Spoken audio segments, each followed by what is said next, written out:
Lord, హల్లెలూయా. ఇది నా వాక్యము. యోమ్ దెబిరీం 29వ తారీఖు 4వ నెల 2025వ సంవత్సరం. మన దేవుడిస్తున్న చక్కటి మాట. కొరింథీయులకు రాసిన మొదటి పత్రిక 4వ అధ్యాయము 10వ వచనం.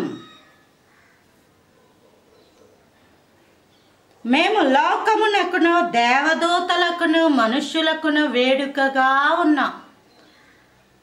9లో ఉన్నాయి ఈ యొక్క మాటలు.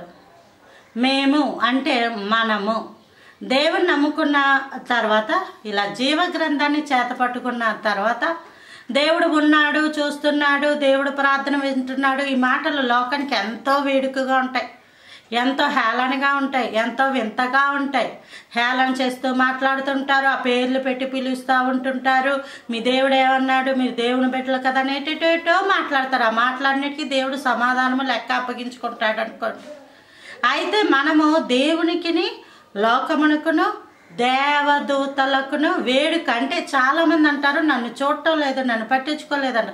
నిన్ను చూడకపోవడం ఏంటి, నిన్ను పట్టించుకోవడం ఏంటి, నిన్ను ఎవరు చూస్తున్నారు? డైరెక్ట్ దేవదూతలే ఫోకస్ లైట్ వేసుకున్నట్టు నీ వైపే, కన్ను ఆర్పకుండా, కన్ను రెప్ప కూడా వేయకుండా ఆ దేవదూతలు నిన్ను చూస్తూ ఉన్నారు. దేవుడు నిన్ను చూస్తూ ఉన్నాడు. ఎందుకు? నువ్వేం క్రియలు చేస్తున్నావని. అందుకే మోషేట తను ఐగుప్తుని చంపేస్తున్నప్పుడు అటు ఇటు చూచి ఎవరో చూడటం లేదు అనుకుని ఐగుప్తుని చంపేశారు. అదే గనక పైకి చూస్తే దేవుడు చూస్తున్నాడు అన్న విషయం జ్ఞాపకం నాకు వచ్చును.